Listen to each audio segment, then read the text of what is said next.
Guam, I'm Asha Robles, and these are your thoughts on this week's top stories.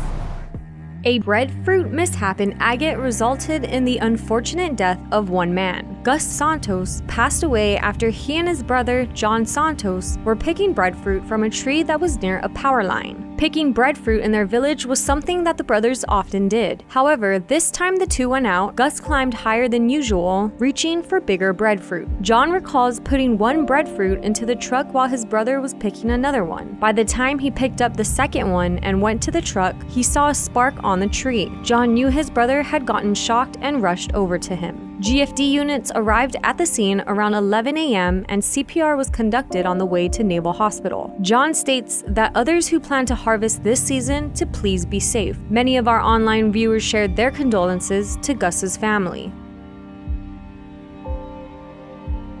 After the unfortunate incident, GPA stresses, just don't do it. Stay away from power lines, period. Guam's catastrophic drug problem. That's how Governor Lulian Guerrero described Guam's ICE epidemic. She also stated that with the drug problem growing, crimes are increasing. Those root causes of those crimes is drug addiction.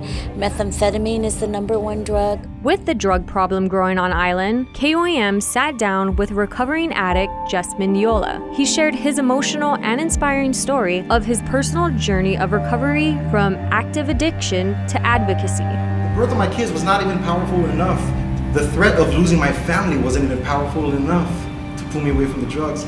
Mendiola has now been clean and sober for 4 years. Viewers chimed in online during the stream and showed support for Jess's accomplishments. Leilani said she could relate. When he said not even the birth of his kids was powerful enough to pull him away from his addiction, it hit me in the heart because it reminded me of the power of that drug. ICE will steal all that is of value in a person: your belongings, your health, your family, and your self-respect. I'm free of my meth addiction for 20 years now, and I can remember the many times I tried to stop and get right, but always fell back into it. I can only credit my breakthrough to a powerful and mighty God, who set me free because I was not strong enough to do it for myself. I'm so proud of this man and his triumph, and I pray that his story and willingness to share it will inspire others who are held captive to this evil to seek and get the help they need to overcome. Meanwhile, the governor plans on fighting drug-related crime and treating drug addiction with what she calls a wraparound approach: prevention, community, awareness, treatment, interdiction, law enforcement, rehabilitation. Those are the major elements, she says. However,